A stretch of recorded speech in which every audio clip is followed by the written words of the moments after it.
Oi, pessoal, tudo bem com vocês? Vamos indo de quarentena. Bom, pessoal, a aula de hoje a gente vai falar então sobre o feudalismo. Nós estamos nas últimas aulas aí focando no que vai acontecer na Alta Idade Média e agora então, depois de ter visto a questão do Império Bizantino, do islamismo, do Reino dos Francos na Europa. A gente vai focar agora na questão europeia, a formação do famoso sistema feudal. Muito bem, essas aulas referentes aí à aula 17 e 18 do primeiro ano do médio. Então vamos lá, pensar no feudalismo. Mais ou menos entre o século IX e o século XI, o feudalismo vai ganhar esta forma que a gente vai dizer hoje. Bom, para começar, o que a gente está falando do feudalismo, né? Qual a estrutura desse feudalismo? Primeiro, o poder local dos senhores feudais acaba sobressaindo frente ao poder dos reis.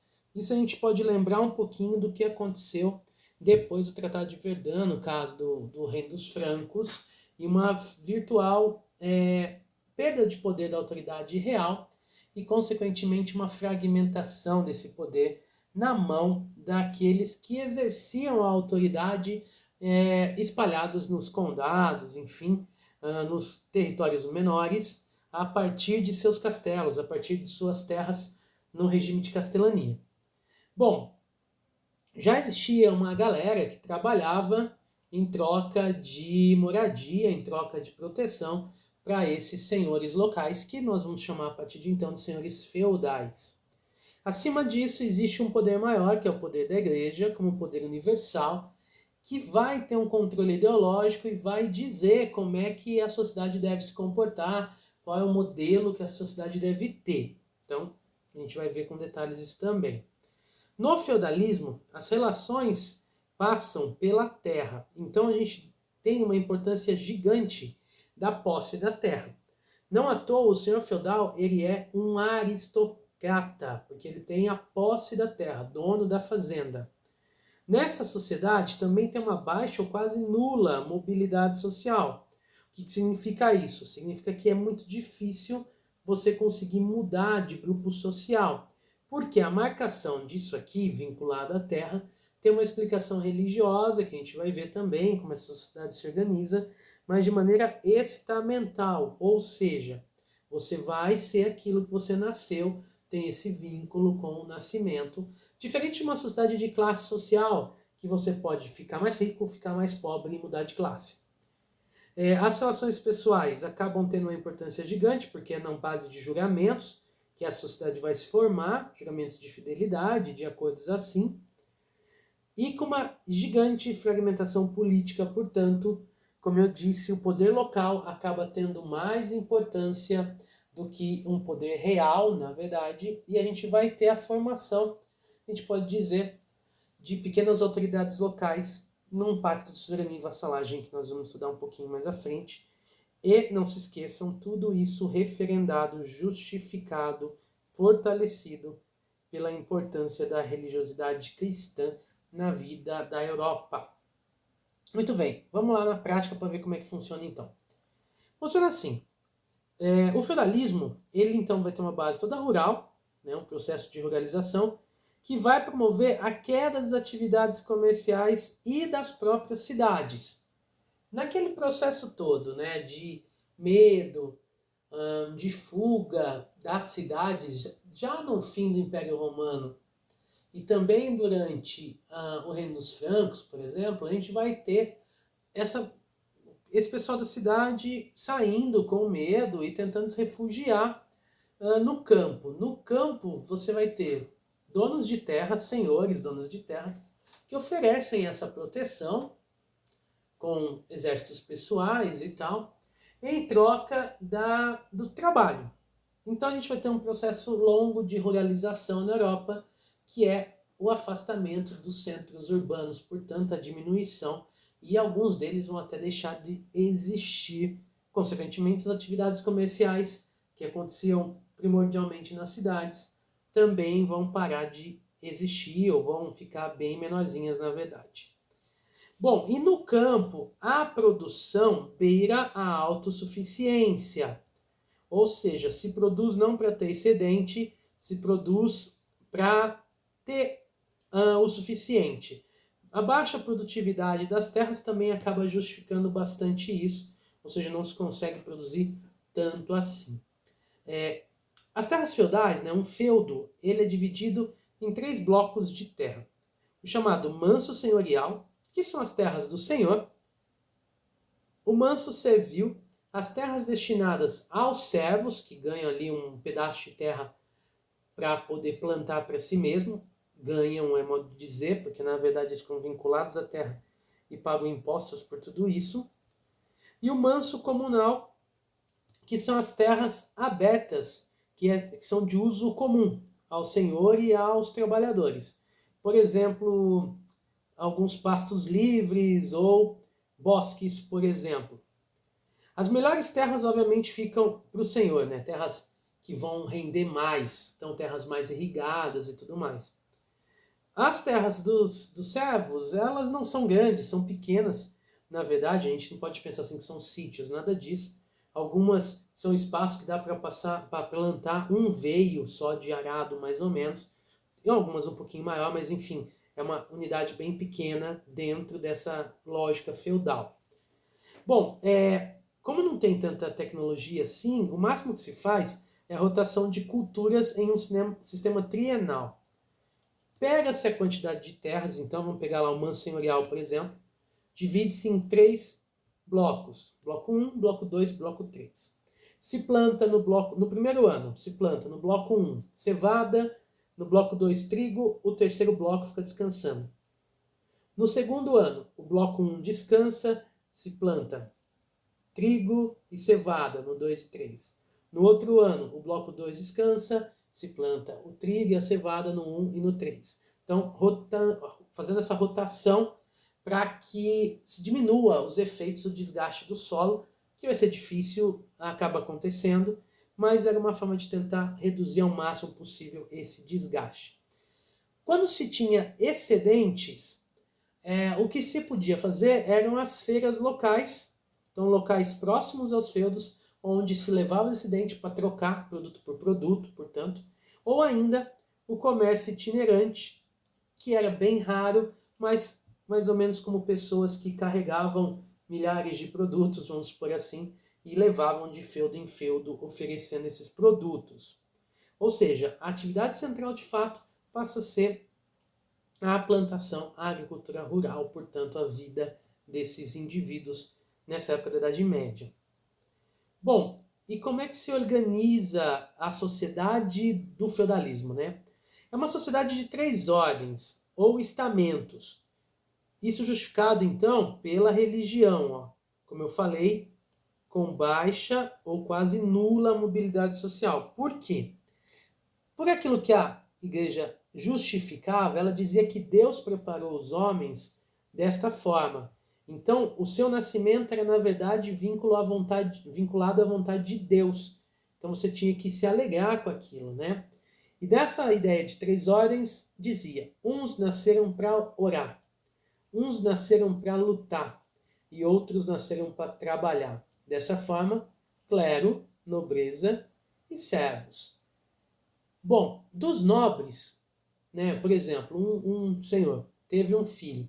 O primeiro filho se tornava herdeiro das terras aqui. O segundo filho possivelmente seria destinado ao clero, que era importante ter alguém da família dentro do clero, dentro da igreja, com certa influência, portanto. Então, de certa maneira, esses 2 grupos aqui tinham atividades bem determinadas. O clero orava, cuidava da vida espiritual. A nobreza se dedicava à cavalaria, né, a ordens de cavaleiros, como a gente conhece, de armaduras e tudo mais, só nobres. E os servos se dedicavam ao trabalho, portanto, para que através do seu trabalho sustentasse as outras 2 ordens. Na ideia da igreja, aquilo que era pregado, os nobres lutavam por todos, o clero orava por todos, os servos plantavam por todos. E se justificava dizendo que se o sofrimento não fosse grande, você não precisava ficar todo chateado, porque os que sofrem na terra teriam melhoras no céu. E assim, então, ideologicamente se mantinha essas relações. Como eu falei, as relações são muito pessoais, né, por acordos firmados entre indivíduos, com dois tipos de relações: as relações de caráter horizontal e relação de caráter vertical. Vamos começar pela horizontal. A relação horizontal, ela diz respeito à suzerania e vassalagem. Por que ela tem esse caráter de horizontal? Porque ela é feita entre nobres. O suzerano é um nobre que possui bastante terra e que pode presentear um outro nobre com terras, tornando ele seu vassalo.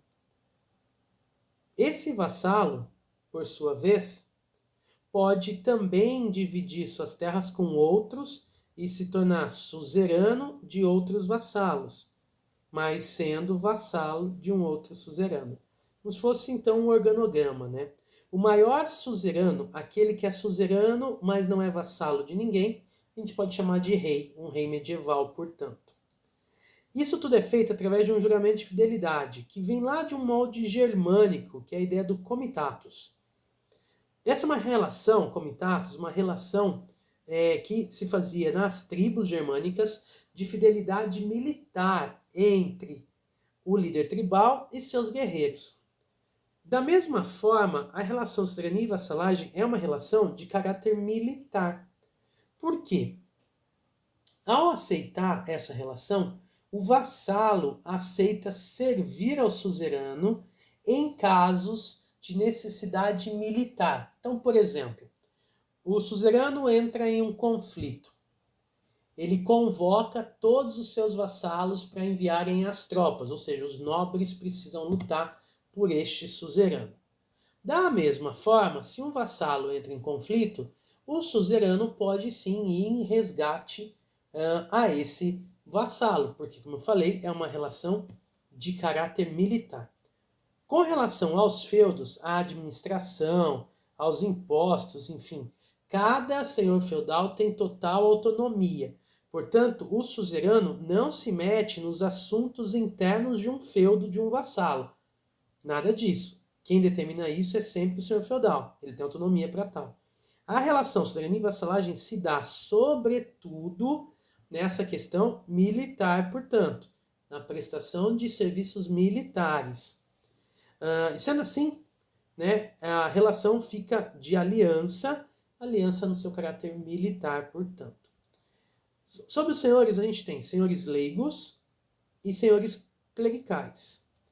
Os senhores leigos são aqueles que não têm relação com a igreja. Os clericais, né, então, por exemplo, os senhores leigos fazem parte de uma nobreza guerreira, sobretudo.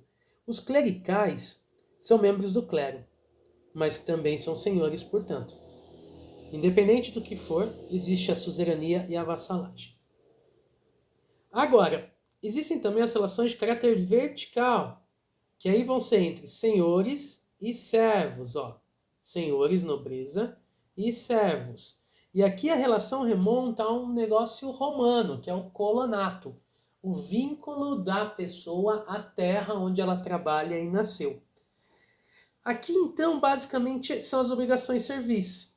O acordo é: senhores oferecem proteção, então a nobreza aqui oferece proteção aos servos que oferecem apenas o seu trabalho e vice-versa. Aqui, então, essa relação vai se mantendo. Proteção daqui, trabalho daqui, relação mantida. Como é que funcionava, então?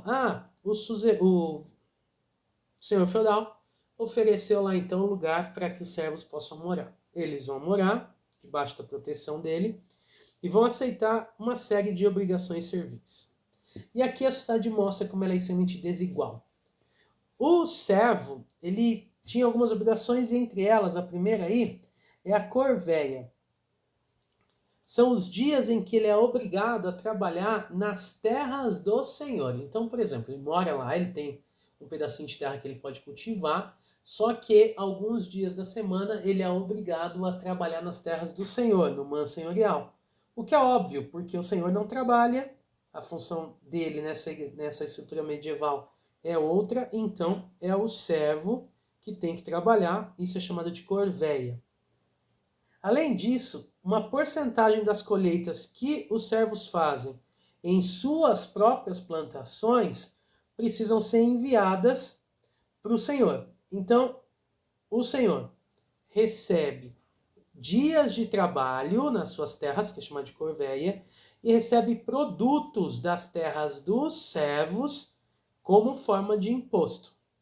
Além disso, o senhor recebe quando morre alguém, que é chamado de imposto sobre herança, e também recebe quando nasce alguém, porque aumentou o número de pessoas na casa, por exemplo, vai se aumentar a cobrança de impostos, portanto. Além disso, os servos pagam as chamadas banalidades, que é o uso de moinhos, estradas, carroças, enfim, equipamentos úteis aí para a produção. Ele também paga para usar isso. Ele paga sempre com produtos, então, né? Então, para o senhor, corveia, talha, mão morta, sem as penalidades, isso tudo leva uma parte da produção desses servos para o senhor.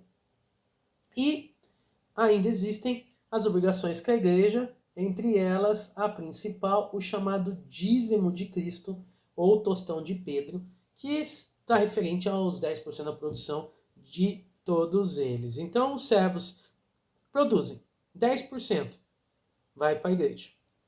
O do restante se paga a talha, mão morta, censo e as banalidades para o senhor. O senhor recebe, então, tudo isso, além dos dias de trabalho que referente à corveia. O senhor também precisa pagar da sua produção os 10%, por exemplo, do tostão de Pedro do dízimo. Beleza? Tá claro? Então isso aqui mostra uma sociedade extremamente desigual, né? Os servos acabam trabalhando muito e vivem em condições muito precárias. Normalmente falta comida, a situação é muito, muito tensa. Bom, e o que justifica tudo isso? A igreja, com seu domínio ideológico, além de um poder político muito grande, já que não existe uma autoridade do Estado, né, do país, digamos assim, um rei forte, e também um poder econômico, porque chega a se calcular que 1/3 das terras da Europa pertencem à igreja. Então ela, no fim das contas, se torna o maior senhor feudal, né, dona de terras da Europa. A igreja se dividia em alto e baixo clero, significa a cúpula da igreja, bispos, arcebispos e tal, e o baixo clero, os padres, os párocos de lugares menores e tudo mais. O clero também se divide em secular e regular. O clero secular é aquele que tem contato com o povo, então vai estar rezando missa, por exemplo. O regular é aquele que fica resguardado, né? Guardado nos mosteiros, nos lugares mais restritos desta forma. A gente pode dizer que a gente tem, então, uma divisão interna bastante hierárquica, né? Bom, e a igreja mantém tudo isso com muito rigor.